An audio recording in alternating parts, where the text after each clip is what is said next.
Wembanyama and the Spurs. Now, Steph, my gosh, talk about a bounce-back game. But first, Victor Wembanyama with the O board here. Look at the stride, Wendy, just to get to the basket.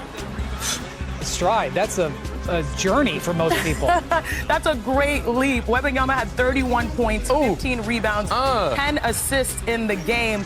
But Dre actually stepped up in a huge way because he had this matchup. He's 6'6", going up against 7'5". What did you admire about his defense, Wendy? Well, you can't beat higher. You can't be higher than him, so you have to beat him lower. Watch Draymond get low on him. You can move gravity as tall as he is, and Draymond knows that. And Draymond came in with a game plan, and he executed it. He absolutely did. Draymond Green, plus 15, went on the floor last night. Just effective in disruption, and you get a dap up from your coach when you are that effective. Now let's head to the third quarter. The Warriors were down 9. Steph Curry would have what I'd like to call, we've heard it many times, a flurry, Wendy. I don't know where this ranks, but it felt impressive, especially considering they've been struggling. They're coming on the second night of a back-to-back. Draymond called some guys out the night before. Steph paid that off. Yeah, he was going from deep, and he was knocking it down. When you see that type of emotion from Steph Curry, you know it's going to be most likely his night. Dancing in the middle of the paint. How did he get there? Going through traffic. I don't know. He nimbled his way through. Steph, huge night. Here, off ball, moving around the floor. Now this is teamwork. You're talking about team basketball, Perk. 2 for $1. Knocks it down. The Warriors win by 5. Now, after the game, Steve Kerr called Steph Curry the son of the Warriors solar system. What did you see from him in that third quarter, Danny Green? I mean, just excellence. We've seen it for 15 years now. I think year 17 for Steph. But he's so smart, and this is a tough matchup for San Antonio. Excuse me, Jokic didn't have a triple-double. Wemby did have a triple-double, but he was less effective from the defensive end because you got so much running around the perimeter. Steph realizes there's overload on one side, cuts through the paint, making Wemby be the guy to match up with him. Gets open space, knock down 3. You got to get Wemby out there, try to get him active on the perimeter. So Steph did a great job of that. This is what impressed me the most about Steph. He didn't just kill him from 3. He did a lot from 2. He was only 5 for 16 from 3. But coming off these pin downs, De'Aaron Fox, only third game back, got to be more locked in. Comes off the pin down, you got to communicate, got to switch. They didn't get the switch. He gets an easy deuce. Looked like a nice little off the glass bank shot. You got to call it, easy money. Now, Danny, we have, though, Perk, seen this movie before when Steph is scoring. You know that Draymond feels like he's scoring too. Yeah. But honestly, it gives him confidence on the other end. Draymond was in his bag. What did you see? He was in his bag, and he's the heart and soul of this team. And to you box score lovers and you people that hate on Draymond, this is why he's one of the best defensive players of all time, because it doesn't have to show up in the box score. Look who he is guarding. Look at the fight. Look, he is guarding Victor Wembanyama, 7'7" alien. Look at him contest this to cause one of Victor's 1 of 8 turnovers. Here we are again, staying connected, communicating the pick and roll. Nice hedge right here, right? Giving his guy time, recovering back to stop the drive on Victor. Look, check this out. Another turnover, right? Caused by Draymond Green. Touching him up early, still communicating. Okay, he catches the ball. Look, give him space. Look at the contest by Draymond Green, right? That forced another turnover. So again, to you box score watchers, Draymond Green, his impact on the game is not going to show up in the box scores, but when you watch the damn game, you see his value on what he brings to this Golden State Warriors team. So on one side, Steph Curry, 46 points, explodes in the third quarter. And then on the other side, Draymond's signature defense. Like fine wine, Steph Curry is aging like what, a fine Napa Valley Cabernet Sauvignon?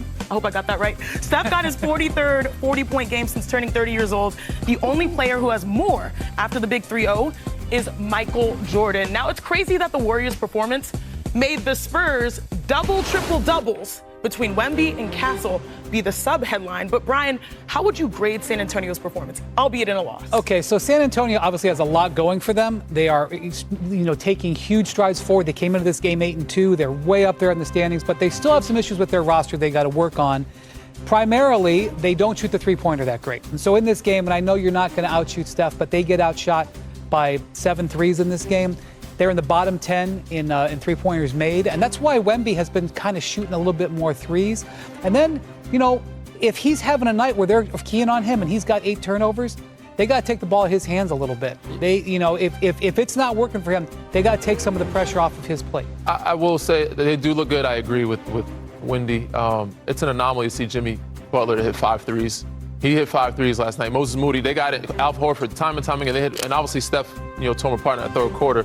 He got it going, but mostly from the mid-range. But I like what they're doing in San Antonio. We got to get De'Aaron Fox more in the rhythm and be more aggressive. I feel like he's playing to fit in. And that's kind of causing his to be less aggressive. They need him more aggressive. When they get Dylan Harper back, they're still getting guys healthy. But I like what I'm seeing. They're still young. They need experience. But it's going to take some time. But Perk, do you think that the Spurs are ahead of schedule?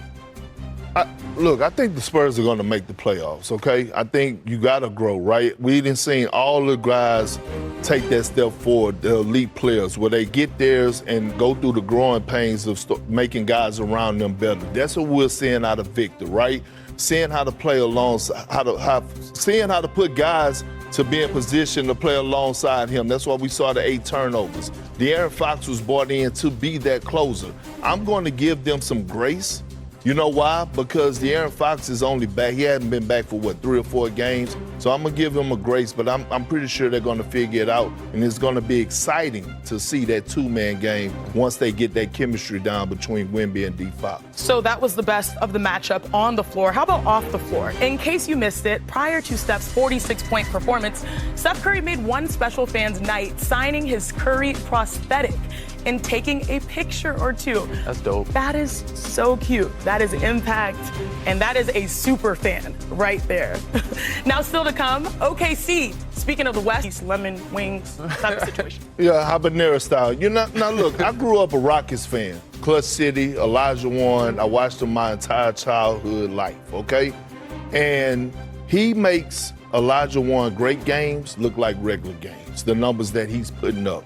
He's the most skilled player to ever play the game. I'm not mad at Ty Lue's game plan because Zubac is one of the best defenders, post defenders in the game. He's guarded Jokic better than anyone else in the entire league over the past year and a half. But what happened is that we saw greatness last night.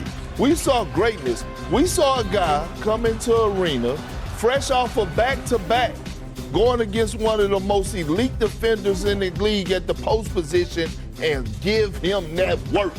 Straight business. And so when you think about Jokic and people start to have these conversations of where he ranked, and I'm going to tell you this, he's the best center I've seen in the last 20 years. I know that damn much. I mean, he is very skilled. There's a young guy that's up and coming that could catch him at some point. Who? And Victor Wembanyama. He's a very skilled big as well, and he is on his way. But it is a shame because Jokic, as great as he is and all the things he's doing, I think we're kind of taking it for granted. And he's in that LeBron conversation. I'm sure Wendy will speak about the numbers that he's putting up.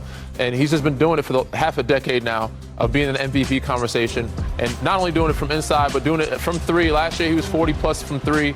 His numbers are unbelievable. But because he does it so often and so easily,